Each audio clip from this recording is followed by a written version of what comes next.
Oi, gente, tudo bom? Bem-vindo aqui para mais um estudo que nós estamos acompanhando aqui, seguindo pelo livro de Neemias. Hoje nós estamos no capítulo 13 e dessa vez não vai ter um bloco de versículos específico, porque eu dividi o capítulo 13 em 3 temas que a gente vai seguir aí. E esses temas eles estão misturados, os versículos estão misturados dentro do capítulo. Então o ideal é que você possa dar uma lida geral aí no capítulo 13, para você entender todas essas separações aí que a gente vai fazer. E o que está acontecendo aqui? Qual que é o paralelo?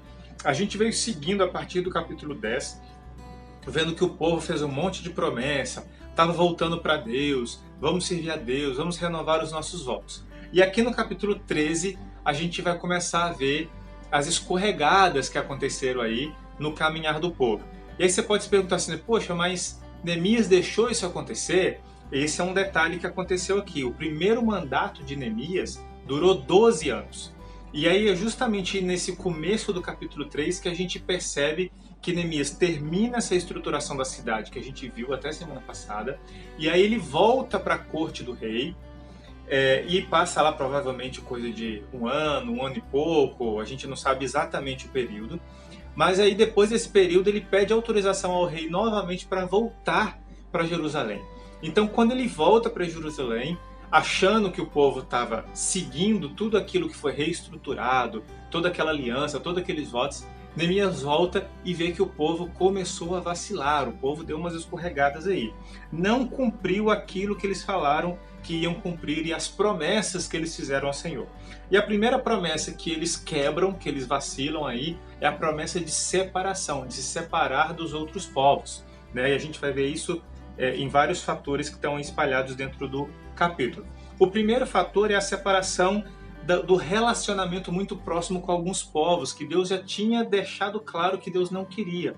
Um dos temas que o capítulo trata aí é dos Moabitas e dos Amonitas, que eram as nações que são fruto daquela história das filhas de Ló que embebedam o pai e tem uma relação incestuosa ali com Ló, e aí nascem as nações. E aí Deus já tinha deixado declarado que esses povos eram inimigos da nação de Israel, que não era para ter esse relacionamento. E o povo de Israel volta a se relacionar com eles.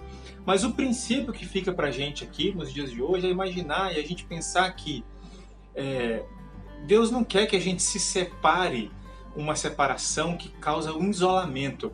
Mas Deus quer que nós estejamos atentos para que nós devemos ser influência para as outras pessoas e não as pessoas nos influenciarem.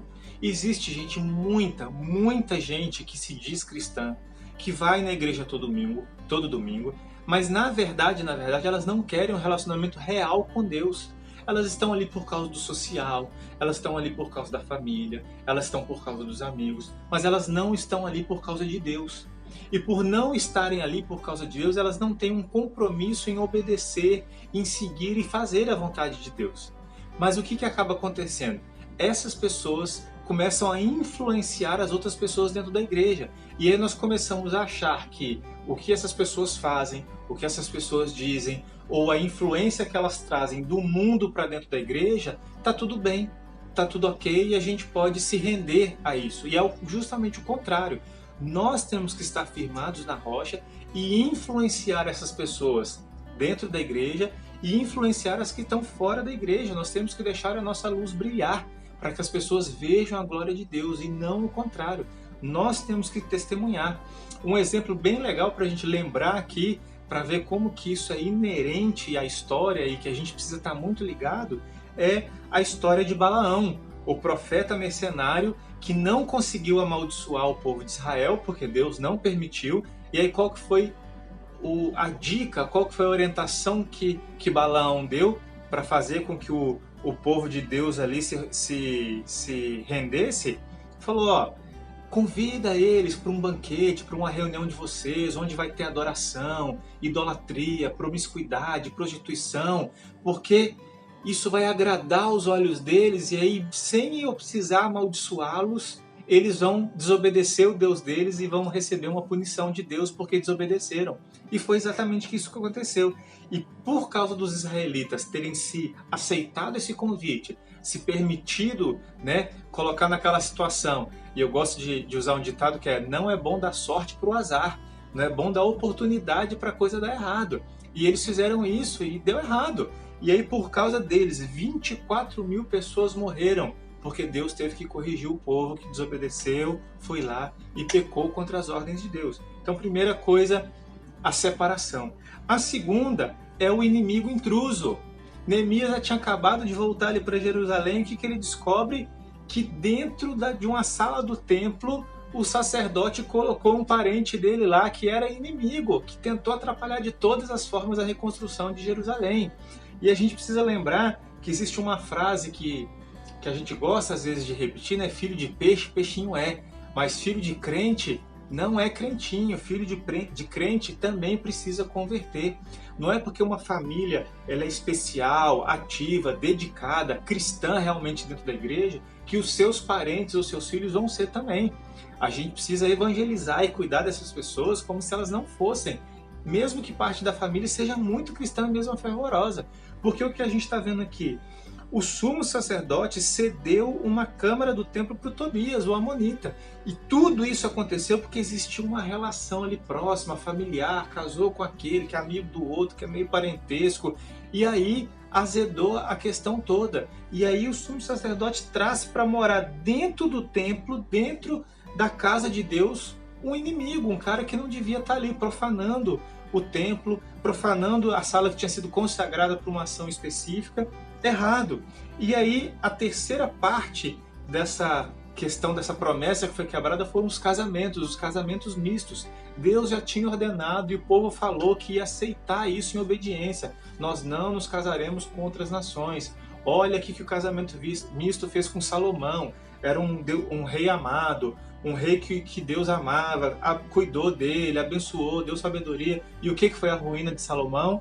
Deu ouvidos às mulheres estrangeiras e adorou os deuses delas, né? Então, Deus estava tentando proteger e fortalecer a sua nação, o seu povo, de todas as formas. Mas o povo continuava se voltando e errando e pecando contra Deus. Então, nessas três divisões que a gente fez aí, da não separação de geral como um povo, o inimigo que foi morar ali dentro do templo, e esse exemplo de Balaão, e os casamentos mistos, o jugo desigual, que a gente já tratou um pouquinho em outros capítulos aí, que faz com que o peso aí de servir e de buscar e de se dedicar a Deus não estava correto, e aí as pessoas acabavam negligenciando o serviço e o servir a Deus em detrimento da vontade do cônjuge ou da outra pessoa que estava junto, porque não entendia essa dedicação que deveria haver.